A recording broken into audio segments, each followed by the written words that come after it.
नमस्कार, बुलेटिन में आप सबका स्वागत है। मैं हूं आप सबके साथ अनूप। शुरुआत एक बड़ी खबर से करते हैं। बीजेपी ने बागी नेताओं पर नकेल कसना शुरू कर दिया है। जी हां, एनडीए प्रत्याशी के खिलाफ चुनाव लड़ने वाले कई नेताओं पर कार्रवाई की गई है। 9 नेताओं को पार्टी से बाहर का रास्ता बीजेपी ने दिखा दिया है। सभी नेताओं को 6 साल के लिए बीजेपी ने निकाल दिया है और इसमें राजेंद्र सिंह, रामेश्वर चौरसिया, उषा विद्यार्थी, रविंद्र यादव, श्वेता सिंह, इंदु कश्यप, अनिल कुमार, मृणाल शेखर और अजय प्रताप शामिल हैं। बीजेपी के राष्ट्रीय मीडिया प्रभारी संजय मयूख ने यह जानकारी दी है। उन्होंने कहा कि प्रदेश अध्यक्ष संजय जायसवाल ने यह कार्रवाई की है।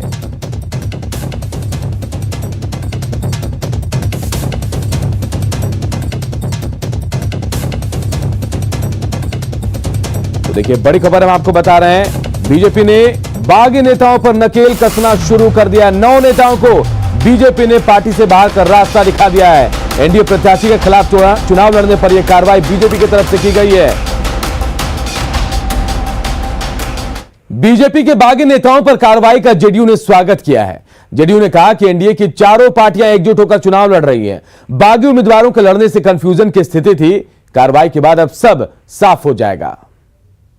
से जिस हिसाब से वो लोग जा करके और जो एक मैसेज जा रहा था कि इन लोगों के खड़े होने से एक भ्रम की स्थिति थोड़ी बनी थी, तो इस कार्रवाई से निश्चित रूप से वो बात डाइल्यूट हो जाएगी, खत्म हो जाएगी। भाई, हम लोगों का जो गठबंधन है यहाँ, भारतीय जनता पार्टी, विकासशील इंसान पार्टी, हिंदुस्तान आवामी मोर्चा और जनता दल, तो चारों पार्टी के सभी नेता और सभी कार्यकर्ता बिल्कुल एकजुट होकर करके चुनाव में लग गए हैं। और देखिए, जो कोई भी व्यक्ति अपनी महत्वाकांक्षा को देखते हुए अगर चुनाव लड़ता है तो निश्चित रूप से हमारे जो चारों दल हैं ऐसे उम्मीदवारों पर निश्चित कार्रवाई करेंगे।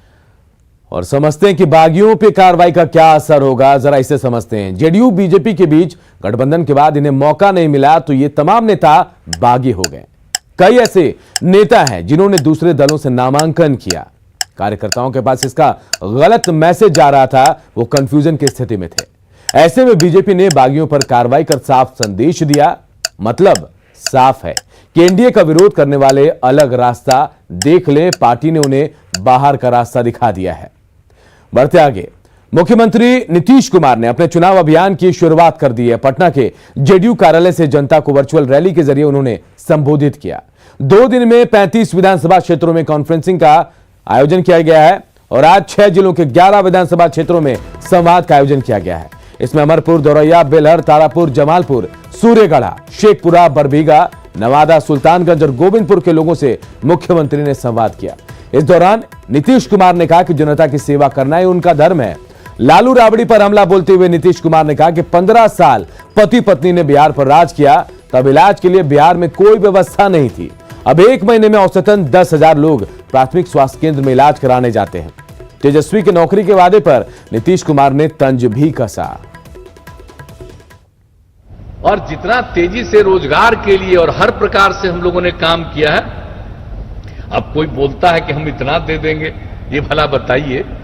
लोग बता रहा है कि कैबिनेट का बैठक करके हम इतना दिलवा देंगे। अरे जो 15 साल का था उसमें कैबिनेट का मीटिंग होता था जी। कैबिनेट की प्रत्याशा में मीटिंग करते थे। जब हम लोगों की सरकार बनी तो हम लोगों को अनेक कैबिनेट का डिसीजन लेना पड़ा कि कैबिनेट की प्रत्याशा में निर्णय। लोग कैबिनेट तो करते नहीं थे समय पर, कैबिनेट मिनिस्टर्स का भी कोई सम्मान नहीं देते थे। कौन सी स्थिति थी? चंद लोग को छोड़ दीजिए तो बाकी लोगों की क्या स्थिति थी, किस तरह का सरकार चलाते थे। और कहीं से भी कोई बात करे, प्रचारित करे, यह संभव है? आप समझ सकते हैं दुनिया में कहीं भी आजकल बेरोजगारी की बात लोग कर रहे हैं, जरा बताइए तो। दुनिया के किसी भी मुल्क में सरकारी सेवा में ही सबको नौकरी मिलती है? यह है संभव? यह कहीं किसी को पता है?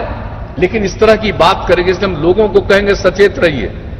हम लोग एक एक काम कर रहे हैं कि भाई काम देख लीजिए, हम तो काम करने वाले हैं। कुछ लोग हैं जो जुबान चलाते हैं, काम करने से कोई रुचि नहीं है, न काम करने के बारे में किसी भी प्रकार का अनुभव है, न अब आजकल तो चल रहा है ये क्या अब स्थिति है, हम लोग तो पूरे बिहार को अपना एक परिवार मानते हैं, लेकिन कुछ लोगों का क्या है, पति पत्नी बेटा बेटी यही परिवार है, और हमारे लिए तो पूरा बिहार परिवार है। तो हम तो पूरे बिहार के परिवार के सदस्य हैं और हम सब एक परिवार के अंग हैं। और कुछ लोग जो निजी परिवारवाद पर चल रहे हैं, समाज को जो बांटने की कोशिश कर रहे हैं, इससे सचेत होइएगा। आप जान लीजिए विकास का काम जितना हो, लेकिन अगर आपस में झगड़ा पैदा किया जाएगा तो विकास पीछे चला जाता है। तो निश्चय संवाद के साथ नीतीश कुमार ने चुनावी अभियान की शुरुआत की। इस खबर को भी समझते हैं। बीजेपी अध्यक्ष देखिए, जेपी नड्डा ने कल गया से चुनावी रैली की शुरुआत की, यानी चुनावी आगाज किया था कल बीजेपी ने, और आज सीएम नीतीश ने वर्चुअल रैली से चुनाव प्रचार का आगाज कर दिया। 2 दिन में नीतीश कुमार 35 विधानसभा क्षेत्रों में कॉन्फ्रेंसिंग करेंगे, यानी लोगों से संवाद करेंगे। और आज की बात करें तो आज 11 विधानसभा क्षेत्र के कार्यकर्ताओं से रूबरू हुए हैं सीएम। कवायद यही है कि कोरोना काल में भी लोगों तक संदेश पहुंच जाए, चाहे वर्चुअल जरिए चाहे जैसे भी, लेकिन इसी का मकसद है कि संवाद के जरिए उन्होंने चुनावी अभियान की शुरुआत की है। डिप्टी सीएम सुशील मोदी ने नवादा के वारसलीगंज में एनडीए उम्मीदवार अरुणा देवी के लिए प्रचार किया और 15 साल बनाम 15 साल के शासन का मुद्दा उठाया। सुशील मोदी ने नीतीश सरकार के विकास की चर्चा की और लोगों से एनडीए को वोट देने की अपील की।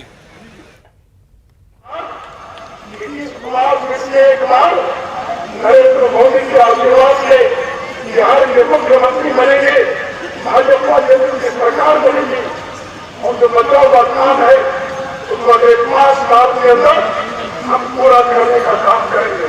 और आपने लिए कि 45 साल में ज्यादा काम हुआ या 15 साल में ज्यादा काम हुआ या हमारे 15 साल में ज्यादा काम हुआ, मगर लगता है कि एनडीए के 15 साल में ज्यादा काम हुआ तो वोट को बदलने को दीजिए। वहीं बिहार बीजेपी प्रभारी भूपेंद्र यादव ने आरजेडी पर निशाना साधा। भूपेंद्र यादव ने कहा कि इस बार चुनाव का नतीजा पिछले चुनाव से अलग होगा और 3/4 बहुमत से एनडीए की सरकार बनेगी। भूपेंद्र यादव ने बांका में चुनावी सभा को संबोधित करते हुए ये बातें कही। उन्होंने कहा कि महागठबंधन दलितों, पिछड़ों और आदिवासियों को छोड़कर माओवादियों का साथ ले रहा है। नहीं आता कि वो कौन सी मजबूरी है कि आरजेडी ने महादलित, पिछड़ा, अति पिछड़ा और ट्राइबल को तो धोखा दिया, और माओवादी जो उग्रवादी है, मार्क्सवादी लेनिनिस्ट जो लोग हैं, मेरे ख्याल से यहाँ पे भी एक समय ऐसा प्रभाव था कि लोग रात को घरों से नहीं निकला करते। उन माओवादी लेनिनवादी शक्तियों को लेकर के ये बिहार में कौन सा विकास का रास्ता अपनाने वाले हैं। मेरी इनको चुनौती है कि बिहार में लोकतंत्र की जिस रफ्तार को नीतीश जी के नेतृत्व में 15 सालों से हमने आगे बढ़ाया है, लोग लोकतंत्र के लिए वोट देंगे, इसीलिए एनडीए को वोट देंगे और एनडीए 3/4 बहुमत से जीतेगी। इधर बिहार में चुनाव से पहले ही जीत के दावे किए जा रहे हैं। एनडीए नेता जहां चुनाव प्रचार में जुटे हैं तो वहीं बड़ी जीत का दावा कर रहे हैं। बीजेपी नेताओं का दावा है कि 2/3 से अधिक सीट इस बार जीतेंगे। दशक में जो बिहार वर्गीय हिंसा और संघर्ष का शिकार बना था, वो मार्क्सवादी लेनिनवादी ग्रुप के साथ आरजेडी ने समझौता किया है। ये चुनाव इस बात का चुनाव है कि लोग विकास और शांति के मंत्र को छुएंगे या लोग वापस से बिहार को वर्गीय संघर्ष का आधार बनाएंगे। भारतीय जनता पार्टी, जनता दल यू, मांझी जी की पार्टी और मुकेश सहनी की पार्टी, इन 4 दलों के बीच में गठबंधन है। ये 4 दल मिलकर चुनाव लड़ रहे हैं और कोई दूसरी पार्टी हमारे गठबंधन में शामिल नहीं है। लोक जनशक्ति पार्टी से बिहार में किसी प्रकार का हमारा कोई गठबंधन नहीं है। प्रधानमंत्री मोदी के प्रति जो गांव-गांव में आकर्षण है और 15 वर्षों के अंदर नीतीश जी ने जो विकास के काम किए हैं, तो निश्चित रूप से जन आकर्षण बहुत बड़ा है। और फिर वीआईपी और मांझी के आने के बाद तो निश्चित रूप से कहा जा सकता है कि एक तरफा लड़ाई है। 3/4 से ज़्यादा सीटों पर एनडीए गठबंधन जीतेगा और नीतीश कुमार जी पुनः बिहार के मुख्यमंत्री बनेंगे। भारतीय जनता पार्टी और एनडीए 200 से अधिक सीटों पर चुनाव जीतने जा रही है। इसका कैंपेन शुरू हम लोग आज अपने स्तर पर कर रहे हैं। कल हमारे राष्ट्रीय अध्यक्ष जी ने इसकी शुरुआत कर दी। और ताबड़तोड़ सभाओं के पीछे के मायने को भी जरा समझ लेते हैं। विधानसभा के लिए पहले चरण की वोटिंग 28 अक्टूबर को होगी। जी हां, 28 अक्टूबर को पहले चरण की वोटिंग होगी और पहले फेज में 71 विधानसभा क्षेत्रों में मतदान होना है। फर्स्ट फेज में नीतीश सरकार के 8 मंत्री चुनावी मैदान में हैं। 2015 से अलग है 2020 में गठबंधन का स्वरूप, और यह स्वरूप बिल्कुल बदला हुआ है। ऐसे में मतदाताओं तक अपनी बात पहुंचाने की कोशिश में नेता लगातार जुटे हैं और वक्त कम है, इसलिए ज्यादा से ज्यादा सभाएं कर रहे हैं। इधर जमुई में 3 राजनीतिक परिवार के लोग आमने सामने हैं। अर्जुन पुरस्कार से सम्मानित निशानेबाज सुरेश सिंह बीजेपी प्रत्याशी हैं, जो पूर्व केंद्रीय मंत्री दिग्विजय सिंह और पूर्व बांका सांसद पुतुल कुमारी की बेटी हैं। जबकि इसी सीट से राजद के प्रत्याशी हैं विजय प्रकाश, जो पूर्व केंद्रीय मंत्री जयप्रकाश नारायण यादव के भाई हैं, और साथ ही पूर्व मंत्री नरेंद्र सिंह के बेटे अजय प्रताप भी रालोसपा से प्रत्याशी हैं। हालांकि सुरेशी का दावा है कि उनकी लड़ाई किसी से नहीं है। चुनौती हम किसी उम्मीदवार को या किसी पार्टी को या व्यक्ति विशेष को नहीं मानते। अगर हमारी लड़ाई है तो बिहार की, जमुई की इस बेरोजगारी से है, भूखमरी से है, और हम एक पॉजिटिव फीलिंग के साथ कुछ पॉजिटिव काम करने के लिए राजनीति में उतरे हैं और वही करना चाहते हैं। आप एक और चीज़ है कि आपने स्पोर्ट्स का भी जिक्र किया, जब में बहुत सारे यहाँ पर टैलेंट्स हैं स्पोर्ट्स के क्षेत्र में। जी, अगर आपको मौका मिलता है, फिर आप जाती हैं मंत्रिमंडल में, जी, तो क्या कहना चाहेंगी स्पोर्ट्स के? बहुत अच्छा सवाल है आपका। ये हम चाह रहे थे कि कोई हमसे स्पोर्ट्स रिलेटेड क्वेश्चन पूछे, तो स्पोर्ट्स के लिए जो विजन है, आप कोई छोटा सा उदाहरण देते हैं मध्य प्रदेश स्पोर्ट्स अकेडमी का। झारखंड में विधानसभा की 2 सीटों पर उपचुनाव का जंग शुरू हो गया है, जिसमें दुमका को सबसे हॉट सीट माना जा रहा है। जेएमएम से बसंत सोरेन ने आज नामांकन कर दिया, तो इस उपचुनाव में बीजेपी आजसू का साथ लेकर दोनों सीटों पर कब्जा जमाकर खोए आत्मविश्वास को वापस लाने की रणनीति बनाने में जुटा है। दुमका के दंगल में प्रत्याशी की घोषणा से लेकर नामांकन तक में जेएमएम सबसे आगे है। बसंत सोरेन ने दिशोम धाम में पूजा अर्चना के बाद नामांकन भी कर दिया है, क्योंकि दुमका में न सिर्फ मुख्यमंत्री हेमंत सोरेन की प्रतिष्ठा दांव पर लगी है, बल्कि दिशोम गुरु और जेएमएम अध्यक्ष शिबू सोरेन के सबसे छोटे बेटे बसंत पर सोरेन परिवार की राजनीति को आगे बढ़ाने और विरासत को बचाने का दबाव भी है। पहली बार जनता का दिल जीतने निकले झारखंड युवा मोर्चा के केंद्रीय अध्यक्ष बसंत सोरेन अपनी जीत को लेकर पूरी तरह आश्वस्त दिख रहे हैं, क्योंकि बसंत के साथ अपने बड़े भाई और सीएम का आशीर्वाद है। 2019 में हेमंत जी पे इतना आशीर्वाद बरसाया गया, जो राज्य के मुखिया हैं, यहाँ के मुख्यमंत्री हैं। मैं उम्मीद करता हूँ वही प्यार, वही आशीर्वाद यहाँ की जनता मुझे भी देगी, यही उनसे प्रार्थना है और विनती है। दोनों सीट पर जिस तरीके से हम लोग लगातार इस सीट को, इन दोनों सीटों को जीतते आए हैं, इस बार भी रिकॉर्ड मतों के साथ जीत सुनिश्चित की जाएगी। दुमका में बसंत सोरेन का सीधा सामना पूर्व मंत्री डॉक्टर लुइस मरांडी से है, जो 2014 के विधानसभा चुनाव में हेमंत सोरेन को पटखनी दे चुकी हैं। लेकिन जेएमएम के सत्ता में होने का बड़ा फायदा बसंत को मिल सकता है। लेकिन बीजेपी का दावा है कि उपचुनाव के नतीजे हेमंत सरकार की उल्टी गिनती शुरू कर देगी।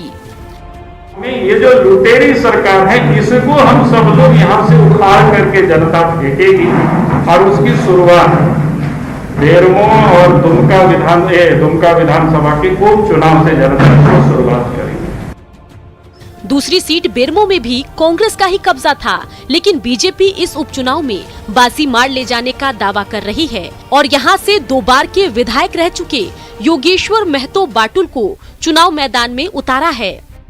बेरमो के विकास की गति को आगे बढ़ाना है तो निश्चित रूप से मैं आपके सामने हूं, और आपने परखा है 2 बार।